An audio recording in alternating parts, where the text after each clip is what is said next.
O general Luiz Eduardo Rocha Paiva, ex-comandante da Escola de Comando e Estado-Maior do Exército e diretor de Geopolítica e Conflitos do Instituto Sagres, publicou um artigo através do Clube Militar em que teceu duríssimas críticas à atuação do Supremo Tribunal Federal e, em especial, à decisão do ministro Edson Fachin, que anulou condenações do ex-presidente Lula.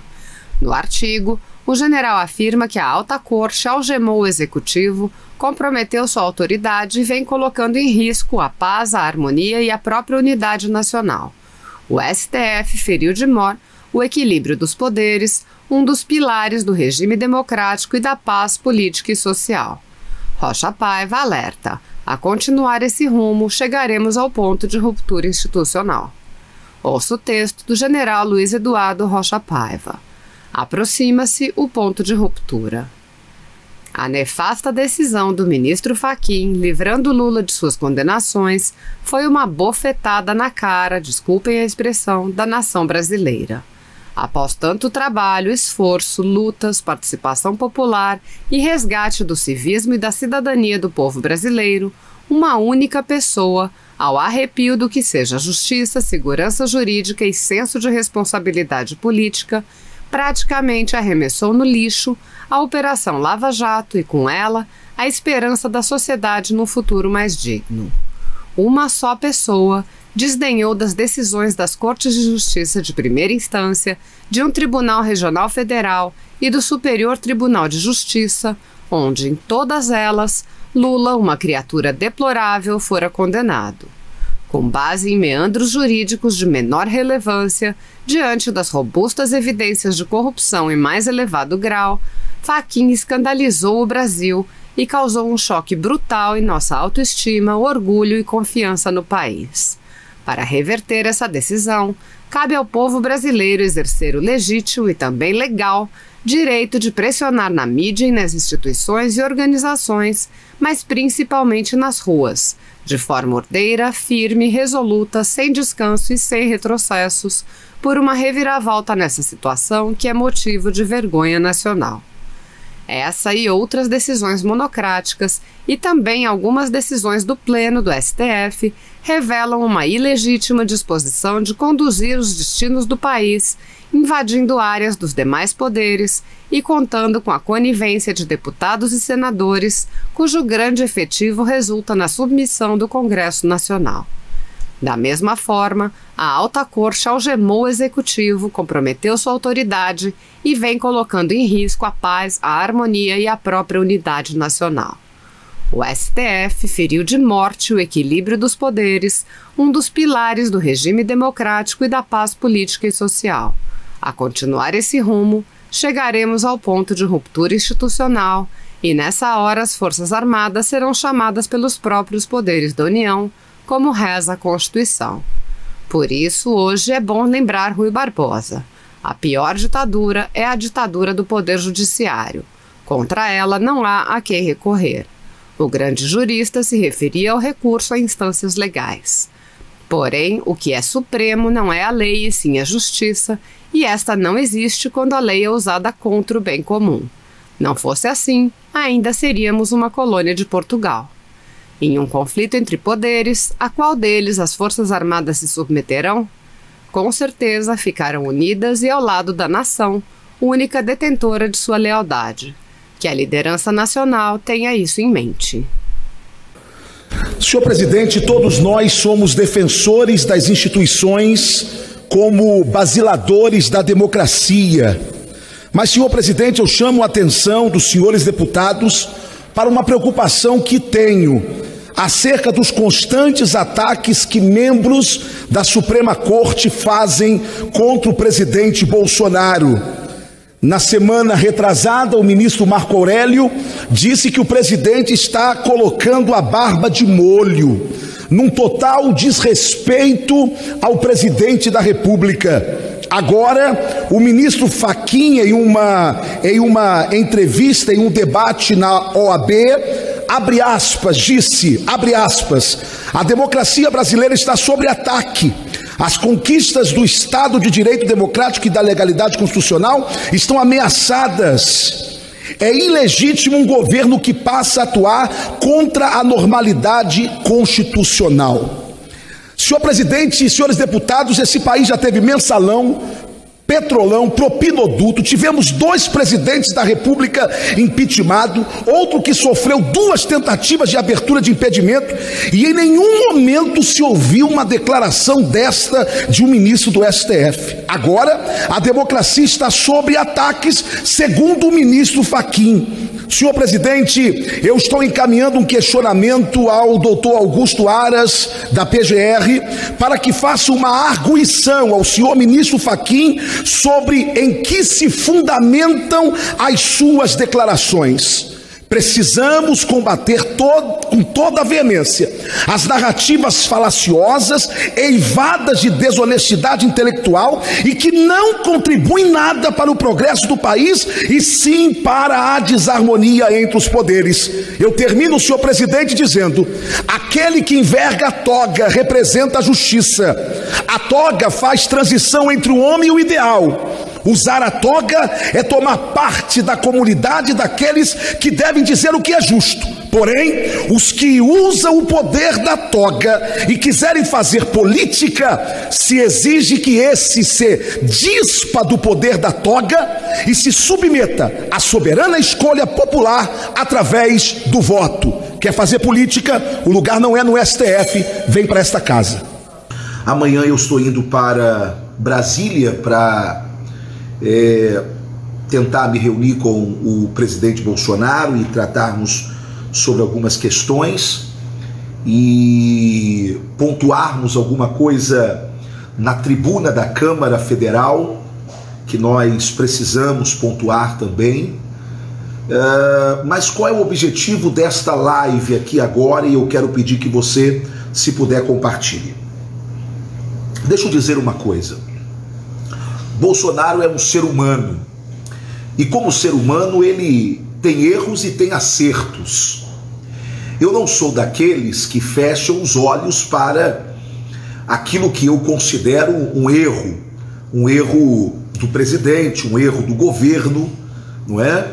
Eu faço as minhas críticas, evito fazê-las publicamente, e quando posso, quando o presidente pode me receber, eu procuro levar essas críticas até a ele, e para que ele possa dar o norte, ou ouvir ou não ouvir aquilo que eu entendo que naquele momento pode ser uma crítica construtiva. Então, Bolsonaro pode errar, ele pode não fazer aquilo que a gente acha que ele deveria ter feito, não tomar o rumo que a gente acha que ele poderia ter tomado. Ok. A questão toda neste momento, e é esta a razão desta live, é a seguinte: nenhum presidente foi tão perseguido na história do Brasil igual a Bolsonaro. Nenhum presidente teve todo o sistema, todo o establishment levantando-se contra ele como está tendo Bolsonaro. Todas as forças, quer do judiciário protagonizadas pelo STF, quer da mídia encabeçada pelo grupo O Globo e Folha, Estadão e etc., quer a parte do Congresso Nacional que se curva diante de interesses antirrepublicanos, não é? Então todas essas forças, elas estão juntas, estão amalgamadas contra o presidente Bolsonaro. Então, qual é o nosso papel nesse momento? O nosso papel nesse momento é entubar as críticas que eventualmente nós podemos ter acerca do presidente Bolsonaro, acerca de uma decisão que ele tomou, acerca de algo que alguém que a gente achava que ele poderia ter feito, ter se posicionado. Nesse momento nós precisamos guardar entre nós, guardar dentro de nós essa crítica, essa vontade de tuitar alguma observação contra o presidente, não é? Não porque deixamos de ser bolsonaristas, mas porque somos críticos também. Mas nesse momento o que nós precisamos ao contrário, nós precisamos hipotecar todo o apoio ao presidente Bolsonaro. E por quê? Porque criticando ele, achando que ele deveria ter feito e não fez, criticando algum comportamento, alguma falta de ação que a gente julga que ele deveria ter tomado, mas nesse exato momento, nós não podemos permitir que a nossa voz seja uma soma, seja somada às críticas daqueles que na verdade não criticam o presidente, mas constroem uma narrativa para a destruição do Brasil. Porque hoje eu me lembro do que o apóstolo São Pedro disse a Jesus, quando Jesus disse: vocês não vão me abandonar, vocês não vão embora? Aí Pedro disse: para onde nós iremos se só tu tens palavras de vida eterna? Não, eu não estou querendo comparar Bolsonaro a Jesus Cristo, não, longe de mim. Jesus é perfeito, Bolsonaro não é. O que eu quero dizer é o seguinte: Pedro está dizendo, nós só temos o Senhor como opção. Nós só temos o Senhor com palavras de vida eterna. Acredite, nós não temos hoje outra opção. Eu estou me dirigindo para quem gosta de Bolsonaro, mas está vivendo talvez aquele momento do, puxa, eu estou meio decepcionado com o presidente, eu acho que... Olha, nesse exato momento, você não tem outra opção. O Brasil não tem outra opção. Nós precisamos entubar as críticas, precisamos guardar para nós as críticas, e nesse momento o que a gente precisa é estender a mão ao capitão. O que nesse momento a gente precisa é reforçar o apoio nas redes sociais ao capitão Bolsonaro. E por quê? Porque se nós não fizermos isso, nós que somos a tropa de choque, a tropa da defesa, se nós não fizermos isso, nós vamos deixar com que esses canalhas construam a narrativa que eles querem construir. Nós vamos permitir que esses canalhas construam a história que eles querem construir. Por exemplo, agora nós estamos usando de todos os meios da justiça para tentar bloquear esses pilantras e esses canalhas.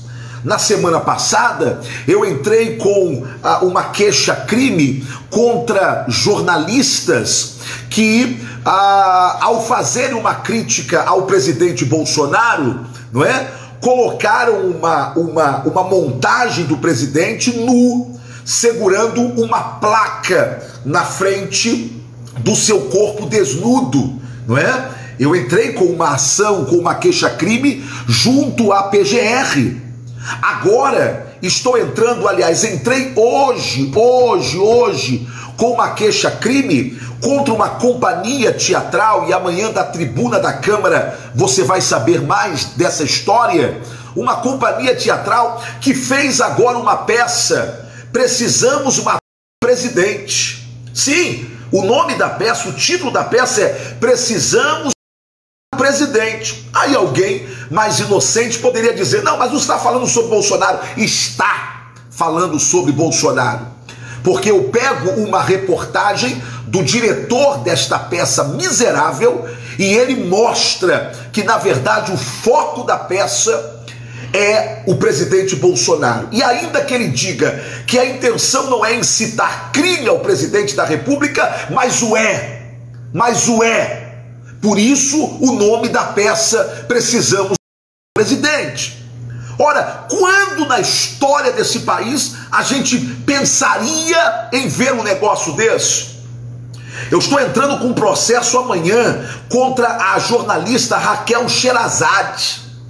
A Raquel Sherazade, na sua rede social agora, e já está circulando por aí, ela publicou chamando Bolsonaro de genocida. Nós não podemos mais admitir isso. Nós não podemos mais admitir sem vir uma contrapartida contra esses canalhas. E por quê? Porque se nós ficarmos calados ante a narrativa deles, eles construirão a narrativa que vai tomar conta da nossa sociedade. Um fala, Bolsonaro é genocida, o outro fala é genocida, o outro fala é genocida, o outro fala é genocida. Para o brasileiro comum, que não lê, que não pensa, que não está envolvido como nós politicamente, isso fica como a narrativa fiel. Bolsonaro é genocida. Então esses canalhas vão ter que se encontrar com a verdade nas barras dos tribunais. E nem que eu gaste o meu dinheiro próprio, do meu bolso, mas eu vou fazer isso, e já estou fazendo isso. A Ordem dos Advogados Conservadores do Brasil já lançou uma ação pública dizendo que vai processar todos aqueles que difamarem e caluniarem o presidente da República. Por exemplo, eles podem processar, juntamente comigo, essa jornalista Raquel Sherazade, que a cabeça virou e de repente agora ela acha que pode chamar o presidente de genocida. O que é isso? Que prova que ela tem? Que argumento que ela usa para chamar Bolsonaro de genocida? Ela que é uma repórter, ela que é uma jornalista, que tem que ter responsabilidade na sua fala. Aí junta todas essas narrativas com mais as minhas críticas, ok? Repito, porque o presidente não é perfeito, porque o presidente comete os seus erros e as suas falhas, mas aí junta as minhas críticas, aí acabou. Aí acabou. Aí tudo o que eles querem é que nós também venhamos criticar o presidente em algum momento. Eu não estou dizendo de que o presidente não erra. Eu estou dizendo que esse momento é um momento de guerra. Eu estou dizendo que esse é o momento que exige de nós união, unidade, em torno do único nome, do único personagem brasileiro que ainda pode resgatar esta nação. E que muitas vezes nós achamos, eu estou dizendo de mim também, que ele poderia ter falado, que ele poderia ter feito, que ele poderia ter se posicionado, mas só ele sabe as guerras que ele está travando. Ora, eu fiz essa crítica da tribuna da Câmara Federal contra o ministro Marco Aurélio de Mello, que em uma entrevista disse que o presidente Bolsonaro está colocando a sua barba de molho. Que canalice é esta? Que canalice é esta? Que frase mais canalha é esta? Vinda da boca de um ministro da Suprema Corte, dizendo que o presidente está colocando a barba de molho. Isso é uma ameaça velada ao presidente da República, não vindo de um traficante do morro ou da favela, mas vindo de dentro do STF, da boca, dos lábios de um ministro. Você está entendendo?